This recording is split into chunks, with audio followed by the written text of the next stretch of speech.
Yo tout le monde, j'espère que vous allez bien. Alors aujourd'hui on se retrouve pour le tuto drift. Et justement concernant cela, je tenais à préciser que je n'aurais pas réalisé ce tuto si vous n'aviez pas été autant à me le demander, parce que tout simplement je ne me considère pas comme quelqu'un de bon en drift. Mais finalement je me suis dit que ça pourrait être intéressant que je vous partage ma façon de faire avec une moto entièrement d'origine. Cette vidéo ne sera donc pas le tuto ultime pour moto, mais plutôt un tuto expliquant ma façon de procéder dans ce cas. Avant toute chose, ride est légal et en toute sécurité. Je vous conseille d'ailleurs d'aller regarder ma vidéo avant-propos dans laquelle je parle de ma moto, de l'équipement et des spots.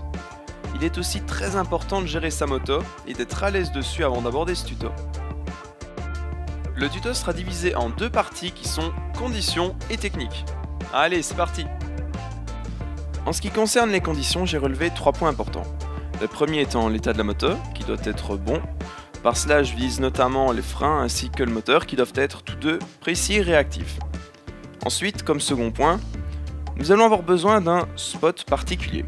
Dans mon cas, il s'agissait d'un vieux parking, maintenant détruit malheureusement, avec un bitume assez lisse et sans aucun trou ou irrégularité. Contrairement au revêtement récent, celui-ci ne possédait que peu de grippe, et par chance, j'ai même parfois pu profiter des travaux qui apportaient pas mal de poussière ainsi qu'une fine pellicule de sable, rendant l'adhérence semblable à une route humide, ou à un parking à la mer. D'ailleurs, il m'arrivait souvent d'aller m'entraîner après une averse, ça glisse mieux. Troisième et dernier point de cette première partie, les pneus. Alors vous allez me dire, oui mais tu aurais pu en parler dans le premier point. D'accord, mais j'avais vraiment envie d'insister sur ce point étant donné que dans la vidéo j'utilise des pneus Kyoto à 50 € de très mauvaise qualité, ce qui permettait une adhérence encore moins bonne, me semble-t-il en tout cas. Après, si vous souhaitez devenir un produit drift, il faudra clairement autre chose qu'une 50 d'origine. Et l'idéal serait d'ensuite trouver un partenariat avec un garage afin d'y récupérer pas mal de pneus usés. Mais dans ce cas, on ne parle plus d'une moto pour rouler sur la route.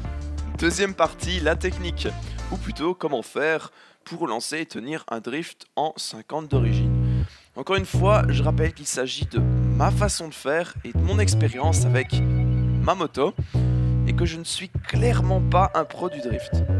Cette partie est divisée en 5 phases: accélération, amorçage du drift, lancement du drift, maintien du drift, et enfin, sortie de drift.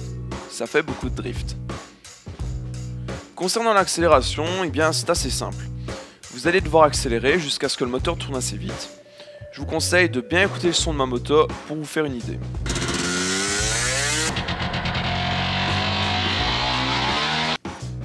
Ensuite, vous allez amorcer le drift.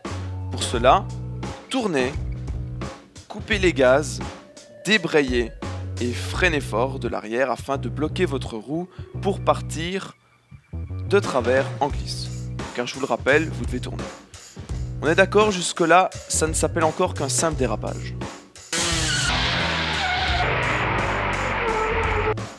Lancez le drift. Là, c'est beaucoup de feeling. Vous allez devoir apprécier l'angle de votre moto durant le dérapage. Plus la moto prend de l'angle, et plus vous perdrez de l'adhérence. Ce qui vous permettra de partir en drift plus facilement, surtout avec nos petits moteurs. Et donc, dans l'étape 2, durant le dérapage, quand vous sentirez que la moto sera assez inclinée, relâchez le frein, et tout de suite après, cela doit être immédiat, mettez du gaz, plus ou moins en fonction de vos réglages, pour ensuite lâcher aussitôt l'embrayage. Vous voyez, il y a un jeu très subtil à acquérir, ce qui fera en sorte que toute la puissance du moteur sera libérée. Et si tout s'est bien passé, le drift commencera.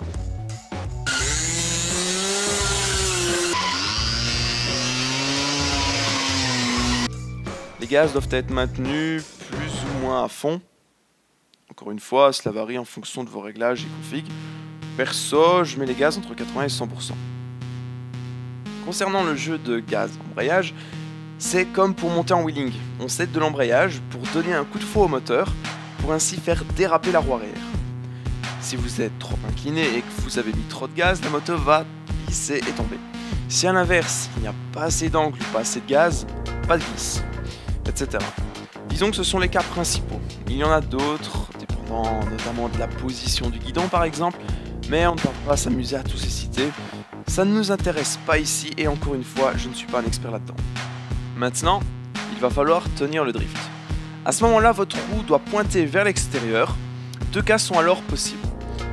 Si vous sentez que la moto va perdre toute adhérence et vous conduire à la chute, relâchez un peu les gaz pour mieux adhérer au bitume.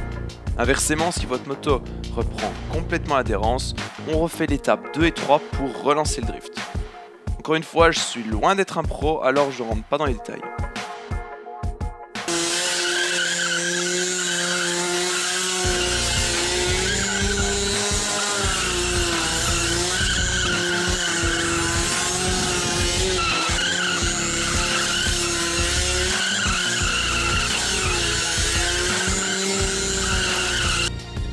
Ouf, il ne reste plus qu'à sortir de la glisse. Pour cela, c'est très simple, relâchez un peu les gaz, mais pas trop.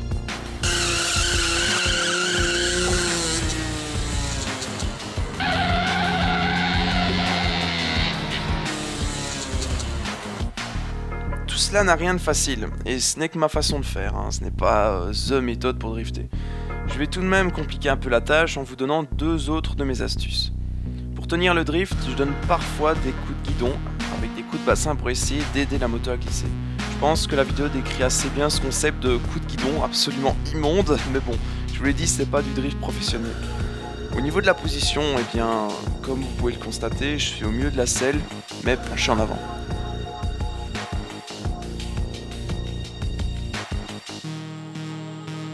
Et voilà, je pense que vous en connaissez maintenant autant que moi à ce sujet. Tout le reste, je mets ça sur le compte de l'entraînement et du feeling qui s'acquérera avec la pratique. Mais je rappelle qu'une 50 d'origine n'est vraiment pas faite pour le drift, c'est clairement un tuto bricolage. D'ailleurs, comme vous l'aurez constaté, le moteur est vachement sollicité, même beaucoup trop. On arrive donc à la fin de cette vidéo et je tenais à vous remercier énormément pour votre soutien qui me fait toujours super plaisir. Si la vidéo vous a plu, n'hésitez pas à vous abonner, à partager, etc. Enfin, vous connaissez la chanson. Moi, je vous dis à très bientôt, j'espère, en message privé sur ma page Facebook, pourquoi pas dans l'espace commentaire YouTube. Je vous souhaite une super journée et surtout, bon ride.